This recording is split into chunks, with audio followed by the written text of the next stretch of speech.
Let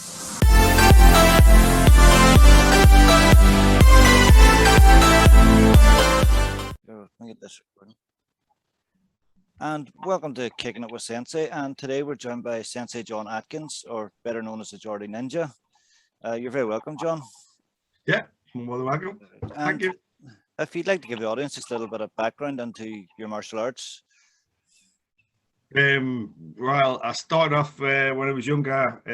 My dad was an good amateur boxer, so I started boxing with him. It was quite good. But we just played on the bag. He was showing us tricks and things like that. I liked that. Then I started with ninjutsu, but ninjutsu in the really early times, sort of 83, 84, where there was only groups. There was no training clubs as such. There was just groups of people training together. Yeah. So it was a bit odd. You just all had training. There was only 4 black belts in Europe when I first started doing ninjutsu, and I used to have to travel from North Shields to Darlington, which is about 50 miles one way. We trained for 3 hours every Thursday night. So I used to go from school, get the bus to Newcastle, get the train to Darlington, and then come back that way. Get in about 11 o'clock at night. And then just moved on to like other arts like kickboxing. I've always liked grappling, so I carried on doing that. And it just spiraled from there, I think the term is. Yeah, just get interested in one thing, then move on to something else, but keep your core, if you know what I mean. Yeah, definitely. And when did you first start instructing and open the Advanced Fighting Centre? Well, when we were 18, we started basically started a club in Newcastle. We had a club in Darlington. We started in Newcastle. I was 18. We had a senior coach, which was just turned a black belt, so I was basically one of the leading students, and with his persuasion he said we should start another group, so I started that. So I was teaching at 18. Unfortunately, he decided he was only 4 people in England that could lecture on a certain part of insurance, so what they've done is he said, I'm going to go around the country, will you take the club over? Knowing that I'd already started 1 club, so I ended up with 2 clubs when I was 18. Oh, that's a lot. But that was just like out of sports centres and things like that. Yeah. So about 92 ish, I was wondering if it was a good idea to get a club, because I got sick of getting thrown out of a sports centre because there was a meeting on, there was something else on. You sort of push from pillar to post with a lot of it. Yeah. So I was just trying to work out, could I afford my own place and let other martial artists train at the same time, long before everyone really cross-trained. Yeah. So that was sort of 92, 93. We started the BBD. I was called BBD Newcastle because I was under Brian McCarthy from Dublin. He was my main coach. So I know Dublin really well. So then that's how we started the AFC, really. Started the BBD. I left training with Brian for training difficulties, really. He wasn't going in the way of ninjutsu, how I thought ninjutsu was. So then I trained under Keith Porter. So we started the AFC, Advanced Fighting Centre, just so we could have all arts in one place. Now it's really common to have lots of multi-arts in places, but I mean, years ago, Judokai didn't speak to karate didn't speak to kickboxing, boxers would like punch everyone, and like no one would trade anything or actually be really friendly. So I wanted a place that would be friendly. Everyone, as long as you've done an art and you are helpful and polite, I thought, well, that's a good place to be. So that's how it started, really by accident, I think the term is. That's it. I think that's the real essence of martial arts, really. It's just that respect for others and kind of having respect for other arts and actually welcome them. It doesn't matter what art you're doing, as long as you enjoy it, do it. If you don't enjoy it, don't do it. But don't diss any other art because somebody actually might like it. Like oranges and apples, somebody doesn't like oranges. You can't go, well, my apple's much better than your orange. No one does that. That's it. And as you mentioned, now you've trained a lot of arts over the years. And that, is there any art that you haven't tried that you'd love to give a go? That's difficult. I've dabbled in BJJ, Yeah. in a sense, because we've always grappled. I like grappling. I'm a blue belt under Higan Machado because we used to go and train with the Machados in Hermosa Beach. And I like Keegan. Keegan's a lovely man. And I'm also a 10th planet blue belt under Sean Bollinger. But I damaged my back. So basically damaging your back put paid to any 10th planet work just because of the amount of rubber guard and stuff like that. Yeah. So if anything, I would have loved to carry on the BJJ element, I think. Yeah, definitely. It's 10th planet stuff's tough now, especially as you get older. I know Yeah. myself kind of coming into groundwork in my late 30s, the rubber guard is not easy. Yeah. Especially when you see guys in their early 20s that are just they're like rubber. They're just wrapping everything. We had Eddie over in Newcastle years ago, and it was a good course, but we're doing rubber guard, just basics, really good basics. Yeah. And literally I sprained my knee doing rubber guard, and I didn't know you could sprain your knee. So I was trying to walk on it the next day, and I'd locked out straight. Yeah. So I didn't know it could lock out straight. I do now know, because it's happened about 4 times since then, where basically the muscles twist and then lock in place. So it's like having a towel twisted and stay there. So I couldn't bend my knee. So some of those things, it goes with the territory. You really enjoy yourself and hurt yourself at the same time. Excellent, excellent. And do you incorporate the jiu-jitsu into your own system and teach it a bit? Yeah, I teach everything. I mean, we were in the original clubs that had Jeff Thompson up, and I'm 4th down under Jeff. And I was still training with him while he was working the door. So it was a totally different Jeff than he got nowadays. So it was good. So I would always want to do traditional martial arts, but I'd like you to get home safely as well. Yeah. I'm all for keeping traditional forms working, but you've got to create the practicality or keep the practicality to it. So I do mix. People classically go, "Oh, you're mixing the arts." I'm not. I'm fighting. Self-defense, self-protection, call it what you want. Where one art stops, another art stops. Really. Yeah, that's it. And there's a lot of controversy over that, and we've been able to protect yourself, especially around black belts and that. And what do you look for in a black belt when you're giving one of your students that grade? Oh, diligence, really. Persistence and diligence. Our average black belt's probably between 7 and 10 years, which I don't know whether that's good, bad, or indifferent anymore. Yeah, it's the same as ourselves. Yeah.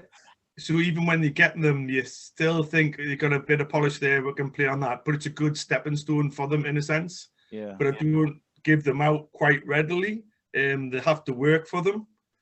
But I normally do it as a personal level in a sense. It's not like everyone's going for it today and everyone's doing that. You sort of, by the time you get a black belt, you're nearly at an individual pace with the person that's going for it, really. Yeah. So it's sort of their journey. People stop and start and train. But yeah, they've got to be confident in what they're doing. But sometimes the confidence comes after black belt, not before black belt. Yeah. Sometimes you give them a boost when they get the black belt to have the confidence that I see in them that they don't see yet. Yeah, definitely. I've actually seen black belts been handed out. It was actually a nephew was training. They were grading one day, and I went up and they were giving black belts out. Right. And at the start of the grading, they turned around and said, "Right, you all know what you are doing. Get warmed up and stretch."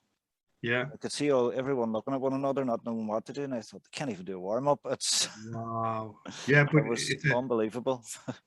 Yeah, I mean, I know ninjutsu gets a really bad rep for giving black belts out like sweets. But a lot of arts are like that. Yeah. If you're getting a black belt, you should be able to defend yourself. Yeah. The baseline, no matter what art you do. Definitely. And do your clubs compete, or? They don't do like tournaments. They normally do ring fights. Like it's normally either MMA, boxing, or kickboxing. They go through that. We had a really good set of lads that sort of grew up.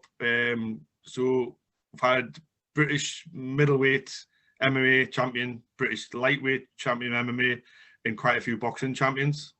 Basically because if they're doing one art to keep another art going, like say if they're not doing MMA, they'll go into some boxing fights and have a boxing fight because it keeps that ticking over, and it gives them the competitive bit they want, but they don't need that as much training for one to the other. Keeps them ticking over. So it's good. It takes a portion out of your life. I've spent many weekends sitting in a corner going, I just want to go home and have a curry. But then you end up doing it because they want to do it. So if they want to do it, if they give it 100%, I'll give it 100%. Yeah, definitely. And what advice would you give a young student starting out in their martial arts journey? I would say pick a place you go that you like. Yeah.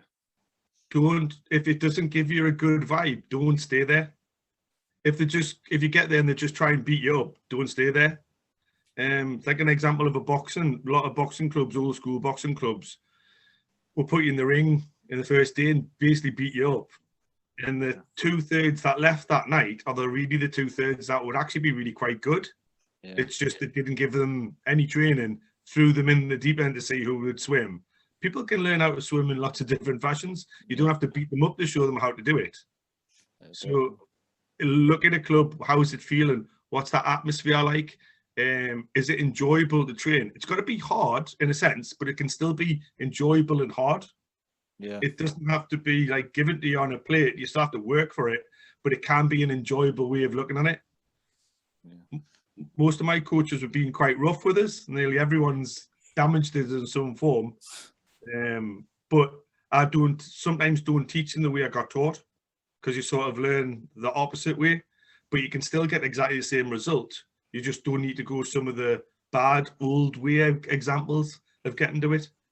And do you think teaching's changed a lot over the last few years? Oh yeah.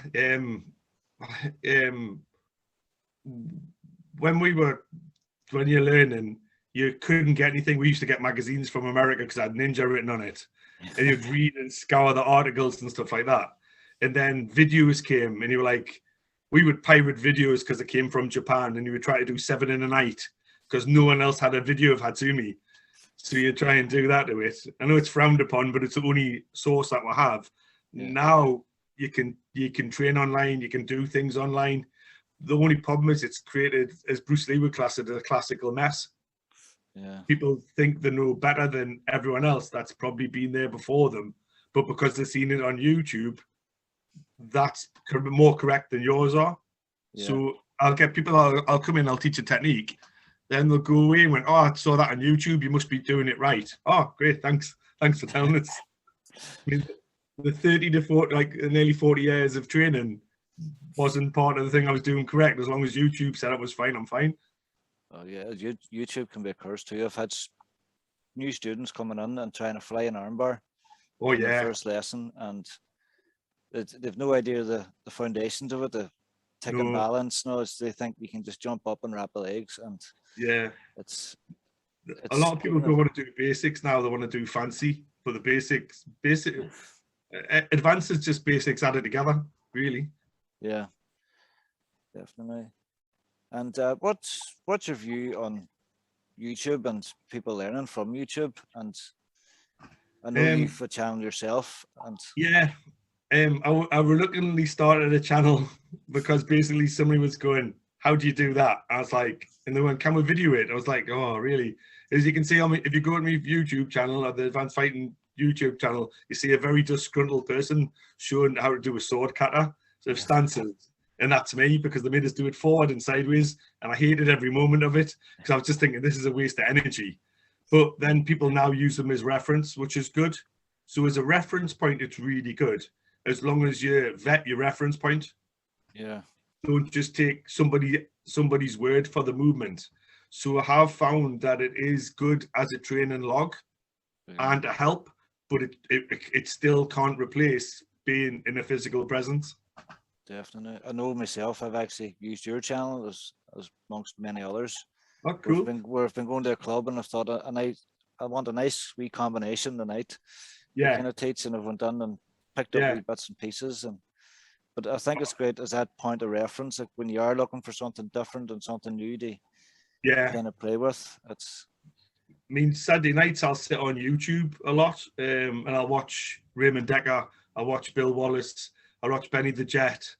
I watch at the minute I'm watching Peligros. It's Daisy Fresh, the Brazilian Jiu-Jitsu group. Yeah. And they're lovely because they remind me of early training where they all live in a gym, they sweat on the mats, sleep on the mats, eat pot noodles. But they're doing it for the love of the art, and they're getting an amazing skill set. But it's the foundation of the fellowship, I think, is probably the best bit. How they act with each other, how they treat each other, and how they look after each other. I think that's at the minute I'm busy watching that. Among any other things, I watch very random things on YouTube, go into like Lalande chateaus. I like watching chateaus and how they build them and how they fix things, hot rods and how cars, and lots of other things. But anything can inspire you. I mean, I'll often start writing down a Raymond Decker combination just so I can get it. I'm like, right, how did you do that one? Which way did you do that one? And it's always learning. It's always good to learn that way. Yeah, definitely. And another thing I've seen great about YouTube is actually connecting with other martial artists. It's been very, yeah. like, for example, this what we're doing today. I think.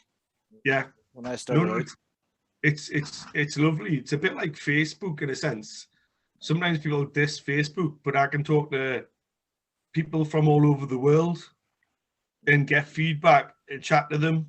You get to speak to your idols in that fashion. Yeah.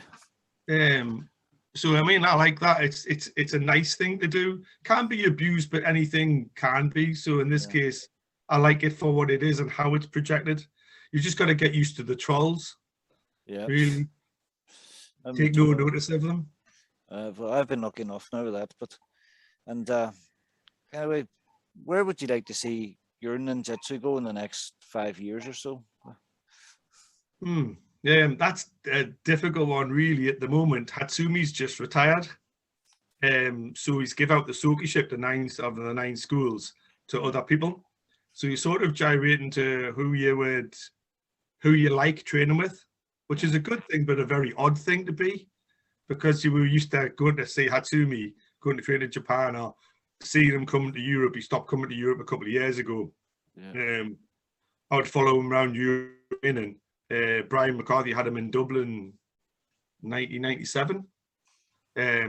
So we travel him there, and like it's weird because so in ninjutsu, in a sense, I like to get better at ninjutsu with my coach Keith Porter from Winstable in Kent.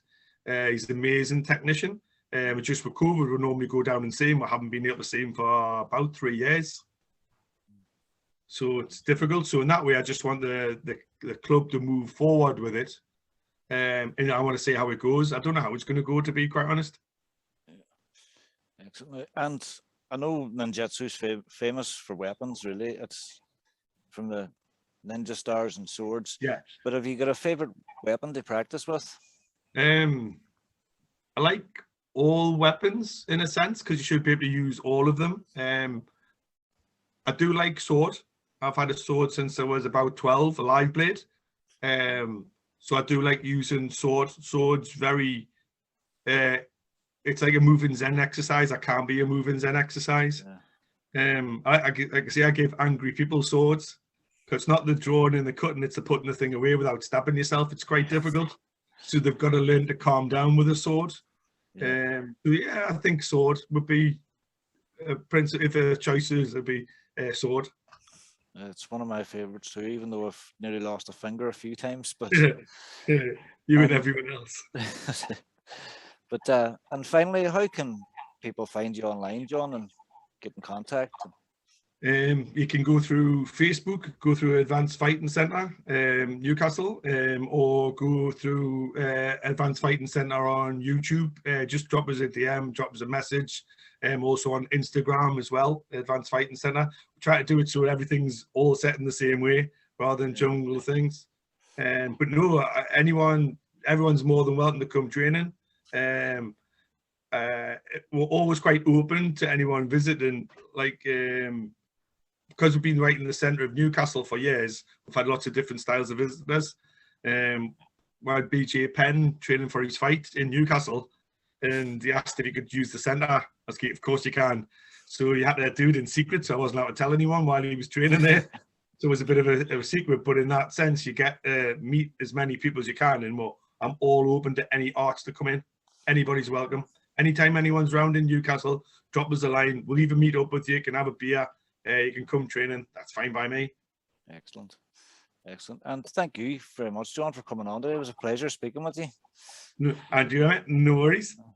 I hope every luck with your channel, because your channel is doing a really good job. So just keep doing what you're doing, really. Definitely. Thank you. Now.